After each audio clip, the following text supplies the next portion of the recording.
folks, it's Doc's Market Minute for Wednesday, September 9th. Quick tip today. When we see this big volatility like this, when we see a big negative move like this, one of the biggest mistakes that I see traders make that are new to iron condors and credit spreads is what they'll do is they'll take that negative feeling, right? They'll take that negative feeling down here, which is exactly what we had last week and especially into last Friday, and they'll think, well, this thing is, heading down to, the depths of, underwater here. So they'll set up bear call spreads back behind the move, thinking that, well, the market's bearish, I may as well set up a bear call spread.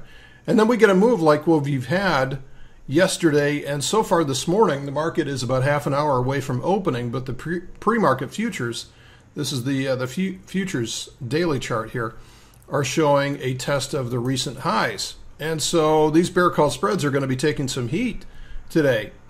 And you're thinking to yourself, man, just when I, get a beat on the market, all of a sudden the market attacks the position again.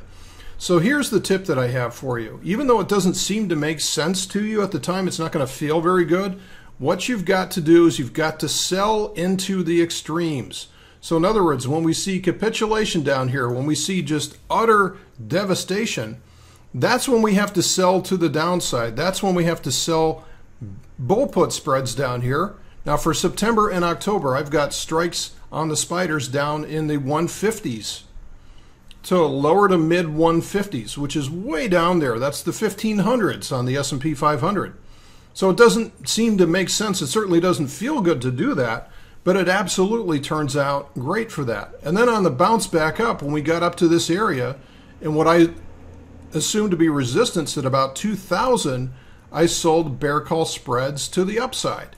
And I was able to secure 214 for the October cycle. So that's up at essentially 2140, which is above all-time highs on the S&P 500. So if you let your emotions rule your trading, in other words, if you're bearish, if you start placing bearish trades like that, then what you're going to find is that unless the market is at relative highs, you're going to find yourself run over in short order with all of this volatility and all this energy looking for a home right now. It's just going to bounce around until this energy plays out. So my number one tip for you today, if you're an iron condor or a credit spread seller, is sell into the extremes. Even though it doesn't feel good, those trades will turn out the best for you. And that's today's Market Minute. Thanks for listening, folks. We'll see you tomorrow.